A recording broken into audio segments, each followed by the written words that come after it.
और अब कहानी शुरू होती है शैडो मोनार्क के नए वारिस सूहो संग की। और आज से शुरू होती है एक नई लड़ाई, एक नया अध्याय, सोलो लेवलिंग रैग्नारॉक। तो सोलो लेवलिंग की लास्ट वीडियो के अंत में हमने देखा था कि जिन्वू अपने बेटे सूहो को अपने बनाए हुए नए सिस्टम की हेल्प से अपनी पावर्स को कंट्रोल करना सिखाता है और सभी लेवल्स को पार करने के बाद अंत में सूहो का सामना खुद जिन्वू से होता है। लेकिन सूहो को अभी भी बहुत कुछ सीखना था, इसीलिए जिन्वू अभी उसकी पावर्स नहीं लौटाता है। इसके बाद पृथ्वी पर एक नया गेट खुलता है जो एक नई दुनिया और आउटर गॉड से जुड़ा होता है और ये गेट आने वाले नए चैलेंजेस और एक नई शुरुआत का सिग्नल देता है। तो चलिए अब हम आगे की वीडियो को स्टार्ट करते हैं। स्टार्टिंग में हमें यूनिवर्स का सीन दिखाया जाता है। यहाँ हमें बताया जाता है कि बहुत समय से अस्तित्व में ऐसे बीइंग मौजूद हैं जो अनगिनत यूनिवर्स को क्रिएट करते हैं। इन्हें उनके अपने रियल्म में सुप्रीम बीइंग्स या परम सत्ता कहा जाता है। हमारे सोलो लेवलिंग वाले मल्टीवर्स का सुप्रीम एब्सोल्यूट बीइंग था, जबकि इसके बाहर के रियल्म्स और डिमेंशंस में दूसरे सुप्रीम लेवल बीइंग्स भी मौजूद हैं, जिन्हें हम आउटर गॉड्स कहते हैं। मतलब कि हर एक डायमेंशन में एब्सोल्यूट बीइंग जैसे कई परम सत्ताएं मौजूद हैं। ये सुप्रीम बीइंग्स इमोर्टेलिटी और अनंत जीवन की खोज में कई सदियों तक नए नए यूनिवर्स बनाते और नष्ट करते रहे और इसी प्रोसेस में नई सब्सटेंस, सोल्स और लॉस यानी रियलिटी के नियम का जन्म हुआ। इस एंडलेस प्रोसेस में सुप्रीम बीइंग्स अब बोर होने लगे थे, इसीलिए उन्होंने खुद को एंटरटेन करने का एक नया तरीका निकाला और वो था अपनी ही क्रिएशन को एक दूसरे के साथ युद्ध करते हुए देखना। उन्होंने अपनी ही क्रिएशंस जैसे मोनार्क्स और रूलर्स टाइप बीइंग्स को आपस में लड़वाना शुरू कर दिया। मतलब सिर्फ एब्सोल्यूट बीइंग ही नहीं बल्कि आउटर गॉड्स भी अपने अपने डायमेंशन में अपनी क्रिएशन को एक दूसरे से लड़वाकर खुद को एंटरटेन करते थे। इस तरह क्रिएशंस लगातार लड़ती रहीं। मरना, जीना और पुनर्जन्म सब चलता रहा और ये सब केवल सुप्रीम बीइंग्स के देखने और एंजॉय करने के लिए था। लेकिन फिर कुछ ऐसा हुआ जो पहले कभी नहीं हुआ था। एक सुप्रीम लेवल बीइंग जो अपने यूनिवर्स में एंडलेस वॉर को ऑब्जर्व कर रहा था, वह अपनी ही क्रिएशन के हाथों मारा गया और पहली बार साबित हो गया था कि सुप्रीम बीइंग्स भी मर सकते हैं। और जब दूसरे डिमेंशंस और रियल्म्स के सुप्रीम बीइंग्स को इसका पता चला तो कुछ सुप्रीम बीइंग्स उस दुनिया को ऑब्जर्व करने के लिए इकट्ठे हुए जिसने अपने मास्टर को खो दिया था। आउटर गॉड्स को एब्सोल्यूट बीइंग के मरने का दुख नहीं था, बल्कि उनकी नजर उस पावर पर थी जो अब ओनरलेस यानी बिना मालिक के हो चुकी थी, क्योंकि एब्सोल्यूट बीइंग के मरने के बाद उसकी फंडामेंटल अथॉरिटीज और लॉज ओनरलेस हो गए थे। इसीलिए आउटर गॉड्स डिसाइड करते हैं कि जो भी पहले उन ओनरलेस पावर्स को क्लेम करेगा वही इस डिमेंशन का नया मास्टर बनेगा। एब्सोल्यूट बीइंग के रहते आउटर गॉड्स यहाँ एंटर नहीं कर सकते थे, क्योंकि उसकी अथॉरिटी मल्टीवर्स का लॉक थी। लेकिन उसकी मौत से यह लॉक कमजोर हो गया और आउटर गॉड्स की एंट्री पॉसिबल हो गई। लेकिन आउटर गॉड्स तुरंत यहाँ नहीं आए, क्योंकि उस वक्त मोनार्क्स और रूलर्स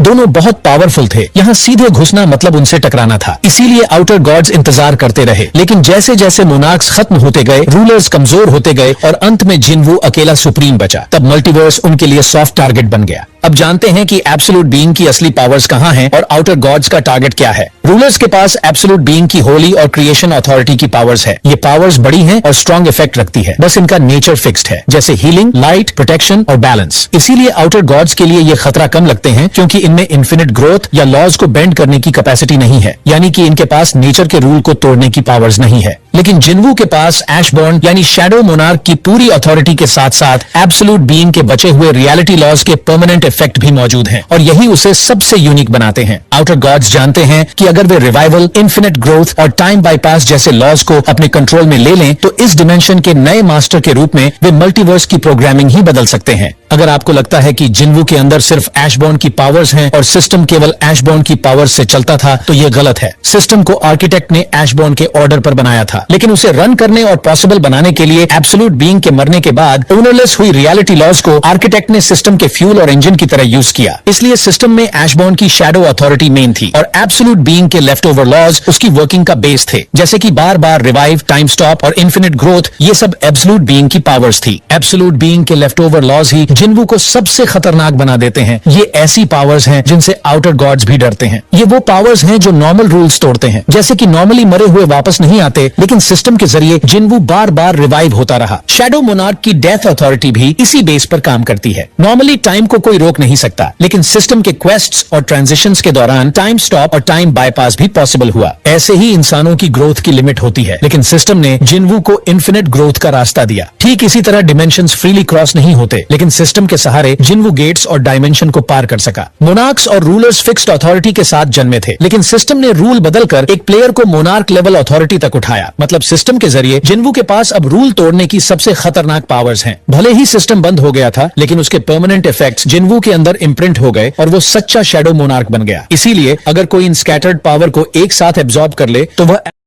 पूरी ने केवल आपको एक्साइट